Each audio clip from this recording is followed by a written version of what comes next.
इस खतरनाक जंगल को देखकर तो मेरे हाथ पैर ठंडे हो गए हैं। अगर मैं वक्त पर गांव नहीं पहुंचा तो मालिक बहुत नाराज हो जाएंगे। तभी हरिया को एक आवाज सुनाई देती है। सुनिए हरु जी। अरे ये आवाज किसने दी? तभी हरिया को सामने कुछ दूर एक औरत खड़ी दिखाई देती है। अरे भाई, ये औरत अकेली इतनी रात को इस जंगल में क्या कर रही है? चलकर पूछना पड़ेगा। फिर हरिया अपनी बैलगाड़ी उस औरत के सामने लाकर रोक देता है और उससे पूछता है। अरे सुनिए, आप इतनी रात को इस खतरनाक जंगल में अकेली क्या कर रही हैं? तभी वो औरत मीठी आवाज में कहती है। अरे हरु जी, आप आ गए। मैं कब से आपका इंतजार कर रही थी। वैसे तो यहाँ से काफी लोग गुजर चुके हैं, लेकिन मैं खास आपका इंतजार कर रही थी। अच्छा, तुम सच कह रही हो? मुझे तो यकीन नहीं हो रहा है। वो क्या है ना, आज तक किसी ने मुझसे इतने प्यार से बात नहीं की। हाँ हाँ हरु जी, मैं सच कह रही हूँ। अब देर मत करिए और जल्दी से मुझे मेरे घर तक छोड़ दीजिए। हाँ हाँ, कौन सी बड़ी बात है, अभी छोड़ देता हूँ। आप मेरे पीछे बैलगाड़ी में बैठ जाइए और मुझे रास्ता बताते चलिए। फिर वो औरत हरिया की बैलगाड़ी में बैठ जाती है और हरिया बैलगाड़ी हाँकता हुआ आगे चल पड़ता है। फिर उस औरत के बताए हुए रास्ते पर चलते चलते हरिया बैलगाड़ी लेकर एक काली गुफा के आगे आकर रुक जाता है। हरिया उस औरत से पूछता है। हाँ देवी जी, आपका घर कहाँ है? यहाँ तो एक गुफा के अलावा और कुछ नहीं है। तभी अचानक वो औरत हवा में उड़ने लगती है। देखते ही देखते उसका सुंदर रूप एक डरावनी चुड़ैल में बदल जाता है और वो जोर जोर से हंसती है। अरे तू तो एक नंबर का बेवकूफ निकला। तू तो बड़ी आसानी से मेरी बातों में आ गया। अरे मर गया रे, ये तो एक चुड़ैल है। हे भगवान बचा ले, ये तो बड़ी डरावनी दिखाई दे रही है। और फिर अगले ही पल हरिया की बैलगाड़ी में रखा सारा सामान हवा में उड़ता हुआ उस काली गुफा के अंदर चला जाता है और वो चुड़ैल भी उस गुफा के अंदर जाकर कहीं गायब हो जाती है। हरिया ये नजारा देख बुरी तरह घबरा और परेशान हो जाता है। अरे ये चुड़ैल तो मेरा सारा सामान लेकर गुफा में गायब हो गई। अब क्या होगा? अगर मैं गांव खाली हाथ गया तो मालिक मेरी अच्छी खबर लेंगे। मेरी इस बात का कोई यकीन भी नहीं करेगा। फिर आखिर वही हुआ। हरिया के मालिक चंपक सेठ को हरिया की किसी भी बात पर रत्ती भर भी यकीन नहीं हुआ। चंपक सेठ को लगा हरिया झूठ बोल रहा है और उसने ही लालच में आकर सारा सामान हड़प कर लिया है। फिर हरिया को बेईमान समझकर चंपक सेठ उसे काम से निकाल देता है। अगले दिन अपनी दुकान में परेशान बैठा चंपक सेठ गुस्से में बड़बड़ाता है। अरे दुकान में तो सामान बिल्कुल भी नहीं है। अब मुझे ही शहर जाकर सामान लाना होगा। फिर वो अपनी बैलगाड़ी लेकर शहर चला जाता है।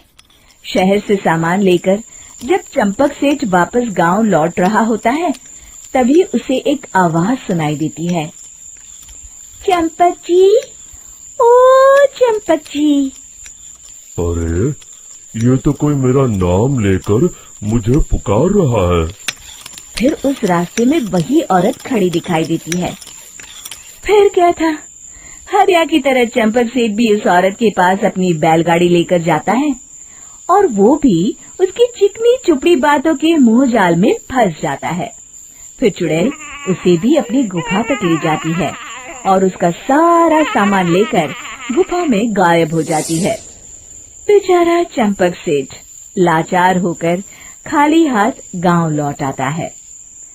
फिर ये उस जंगल में रोज की बात हो जाती है। जो कोई भी शहर से कुछ लेकर गांव की तरफ लौटता, वो चुड़ैल उसे बेवकूफ बनाकर उसका सारा सामान लेकर गुफा में गायब हो जाती। एक दिन हरिया एक लकड़हारे को उसी जंगल की तरफ जाते हुए देखता है। फिर हरिया उसे रोकते हुए कहता है, अरे भाई, क्यों अपनी मौत को दावत दे रहे हो? मेरी बात मानो, आगे जंगल में मत जाओ, वहाँ एक बड़ी भयानक चुड़ैल रहती है। लकड़हारा हरिया की बातों को नजरअंदाज करते हुए कहता है, अरे भाई, मुझे पहले ही बहुत देर हो चुकी है, मुझे जाने दो भाई। शाम तक लकड़ियाँ काट कर शहर के बाजार में बेचना है। तुम अपनी ये कहानी किसी फुर्सत में बैठे इंसान को सुनाओ, मैं तो चला। इतना कहकर लकड़हारा वहाँ से आगे जंगल की तरफ चला जाता है। फिर अगले दिन गांव के मुखिया के घर के बाहर बहुत सारे लोग जमा हो जाते हैं। तभी हाथ में कुल्हाड़ी लिए खड़ा लकड़हारा कहता है, अरे मुखिया जी, अब आप ही हमें बचाइए उस जंगल वाली चुड़ैल से। हमारा सारा काम तो शहर से ही होता है। अरे मुखिया जी, उस चुड़ैल की वजह से तो मैं पूरी तरह बर्बाद हो गया हूँ। हम सबको मिलकर उस चुड़ैल का कोई इलाज करना पड़ेगा। तभी भीड़ में खड़ा वीरा कहता है, आप लोग चिंता मत करिए, कल से वो चुड़ैल किसी को नहीं लूट पाएगी। मेरे पास एक बहुत अच्छी तरकीब है। तभी चंपक सेठ उसका मजाक उड़ाते हुए कहता है, अरे तेरा नाम वीरा है तो क्या हुआ? तूने अभी उस चुड़ैल को देखा नहीं है? जाकर अपना काम कर, बड़ा आया। तब मुखिया जी कहते हैं, नहीं नहीं चंपक सेठ, मुझे लगता है हमें इस लड़के को एक मौका देना चाहिए। फिर सभी गांव वाले मुखिया जी की बातों से सहमत हो जाते हैं और वीरा शाम को एक बैलगाड़ी में कुछ सामान लादकर उस जंगल की ओर चल देता है। वीरा, ओ वीरा, कहाँ जा रहा है? तभी वीरा मुड़ के देखता है, वही चुड़ैल एक औरत के रूप में खड़ी है। अरे बहन जी, मैं आपको ही ढूंढ रहा था। देखिए, मैं आपके लिए क्या लाया हूँ। अरे वाह, तू खुद मेरे लिए इतना सामान लाया है। तू ही अकेला गांव में समझदार है।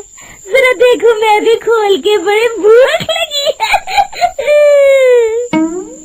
जैसे ही चुड़ैल उस सामान पर से कपड़ा हटाती है, एक भगवान शिव की तेज रोशनी उसके अंदर मूर्ति से निकलती है और चुड़ैल अपने असली रूप में आकर जलने लगती है।